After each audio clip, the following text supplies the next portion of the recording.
राम राम। सुंदरकांड की ये पावन कथा अब दोहा 34 से आगे बढ़ती है। अभी तक आपने देखा, आपने सुना कि भगवान श्री रामचंद्र जी के कहने पर सुग्रीव ने बहुत जगहों से, संसार के कोने कोने से सभी वानर वीरों को किष्किंधा में बुला लिया है, क्योंकि अब सीता मैया का पता चल चुका है और अब समय आ गया है कि रावण को उसकी करनी का दंड देकर सीता मैया को वापस लाया जाए। प्रभु पद पंकज नावहि सीसा, गर्जहि भालु महाबल कीसा। श्री प्रभु के चरण कमलों में सभी आकर के शीस नवा रहे हैं। जो भी भालू और बलवान, रीछ और वानर जो भी आ रहे हैं वो गरज रहे हैं और प्रभु के चरणों में शीस नवा रहे हैं। देखी राम सकल कपि सेना, चितई कृपा कर राजीव नैना। और श्री राम जी ने वानरों की सारी सेना देखिए, एक विशाल काय सेना वहां पर उपस्थित थी और कमल नेत्रों से कृपा पूर्वक उनके ऊपर अपनी दृष्टि डाली। भगवान श्री रामचंद्र जी की दृष्टि,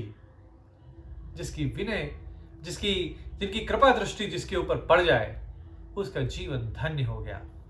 और आज इतने सारे वानर महावीर भगवान श्री रामचंद्र जी की कृपा दृष्टि से अभिसिंचित हो रहे हैं। राम कृपा बल पाए कपिंदा, भय पक्ष जुत मनहु गिरिंदा।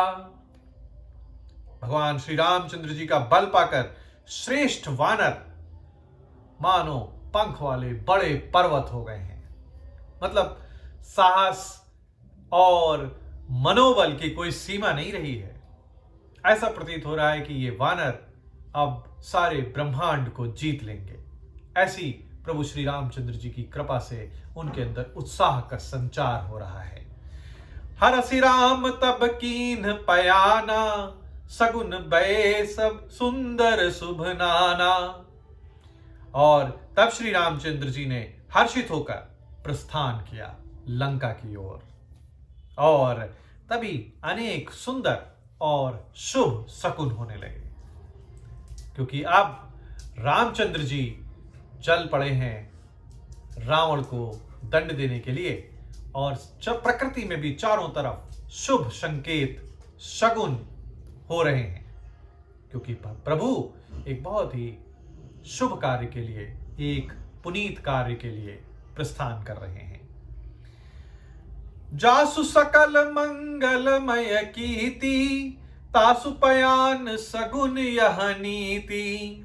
जिनकी कीर्ति सभी मंगलों से पूर्ण है, उनके प्रस्थान के समय शकुन होगा, ये तो नीति है। यानी ये लीला की मर्यादा है कि नारायण जिनका नाम ही इतना मंगलपूर्ण है, जिनकी कीर्ति मंगलपूर्ण है, यदि वो कहीं पर प्रस्थान कर रहे हैं तो उस समय शगुन ना हो, ये तो हो ही नहीं सकता, क्योंकि ये तो लीला की मर्यादा है। इसके अनुरूप ही कार्य होना है। प्रभु पयान जाना बै देही, फरक बाम अंग जनु कहीं देही। और प्रभु का प्रस्थान मैया जानकी ने भी जान लिया है। वो दो शरीर हैं परंतु प्राण तो एक ही है।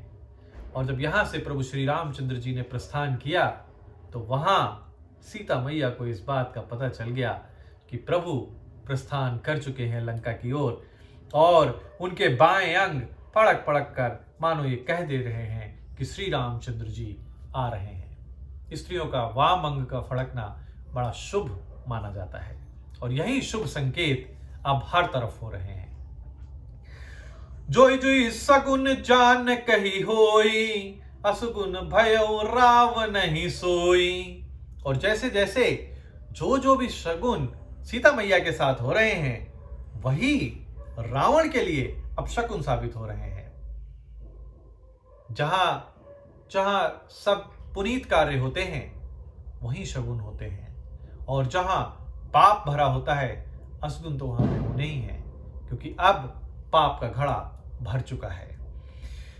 चला कटक को बरने पारा, गरजही बानर भालू अपारा। सेना चल पड़ी है, प्रभु श्री रामचंद्र जी की सेना, राम सेना चल पड़ी है। उसका वर्णन भला कौन कर सकता है?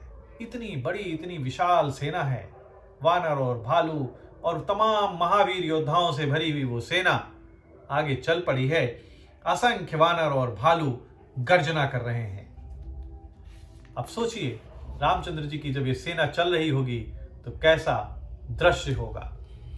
नख आयुध गिरि पादप धारी, चले गगन मही इच्छाधारी। नख यानी नाखून ही जिनके शस्त्र हैं, वे इच्छा अनुसार यानी सर्वत्र बेरोक टोक चलने वाले रीछ वानर पर्वतों और वृक्षों को धारण किए हुए हैं।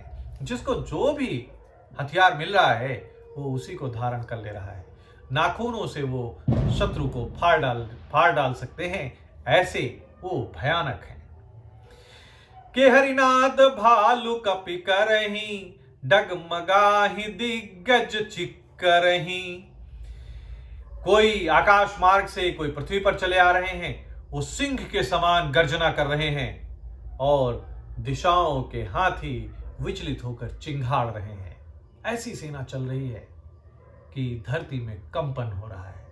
वो विशालकाय राम सेना, वो वानर सेना प्रभु श्री रामचंद्र जी के नेतृत्व में आगे बढ़ रही है।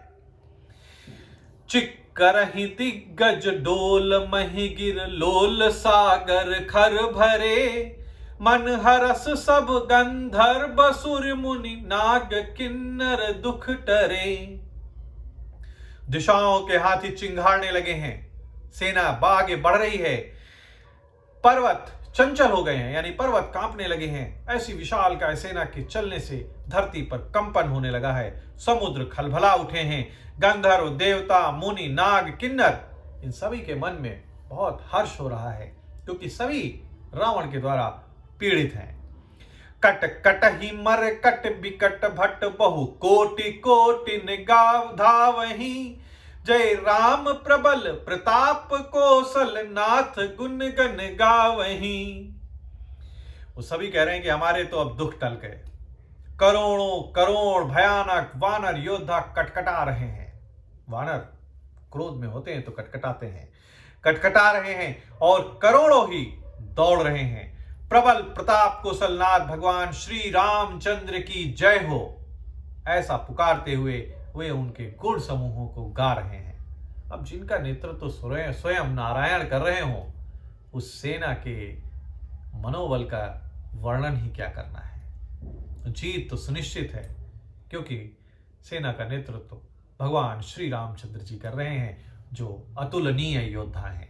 तो सेना पूरी तरीके से उत्साह से भरी हुई है। सही सक न भार उदार अहिपति, बार बार ही मोहई। गहे तसन पुनि पुनि कमठ पृष्ठ, कठोर सो कि मिसोई। रघुबीर रुचिर प्रयाण प्रस्थति, जानी परम सुहावनी। जनु कमठ खर पर सर्पराज, सो लिखित अविचल पावनी। उदार परम श्रेष्ठ महान सर्पराज शेष जी भी जिस सेना का बोझ सहन नहीं कर सकते हैं, वे बार बार मोहित हो जाते हैं और पुनः पुनः कच्छप की कठोर पीठ को दांतों से पकड़ते हैं। ऐसा करते बार बार दांतों को गड़ाकर कच्छप की पीठ पर एक लकीर सी खींचते हैं। वे कैसे शोभा दे रहे हैं। ये जो सेना चल रही है, इतनी विशाल सेना है, ऐसा लग रहा है कि स्वयं शेषनाग जी, जिन्होंने संपूर्ण धरती को अपने मस्तक पर धारण किया हुआ है, ऐसा लग रहा है कि वो भी इसका भार नहीं उठा पाएंगे। ऐसी विशालकाय सेना है और ऐसे ये सब शोभा दे रहे हैं, मानो श्री रामचंद्र जी की सुंदर प्रस्थान यात्रा को परम सुहावनी जानकर उनकी अचल पवित्र कथा को सर्पराज जी, शेष जी कच्छप की पीठ पर लिख रहे हैं। ऐसा प्रतीत हो रहा है कि ये एक महागाथा लिखी जा रही है। ऐसे ये विशाल सेना शोभा पाते हुए आगे बढ़ती चली जा रही है। यही विधि जाय कृपा निधि उतरे सागर तीर, जहां तहां लागे खान फल भालू विपुल कपिवीर। और इस प्रकार कृपा निधान भगवान श्री रामचंद्र जी समुद्र तट पर जा उतरे। सेना अब लंका के दरवाजे पर पहुंच गई है। बीच में केवल 100 योजन का एक समुद्र है और सेना समुद्र के इस पार खड़ी है और लंका उस पार है। तो अब शत्रु के सामने भगवान श्री रामचंद्र जी पहुंच चुके हैं। पूरी वानर सेना वहां पहुंच गई है। रीछ, वानर और वीर जहां कहां पहुंच गए हैं और वो देखते हैं जहां भी फल लगे हैं वो उन फलों को खाने लगते हैं। तो इस प्रकार सेना अब लंका पहुंच चुकी है। भगवान श्री रामचंद्र जी अब लंका पहुंच चुके हैं और आगे रावण को उसकी करनी का फल अब मिलने वाला है। यहां पर सुंदरकांड का दोहा 35 संपन्न होता है। इसके आगे की कथा आपको फिर सुनाऊंगा। तब तक के लिए जय श्री राम।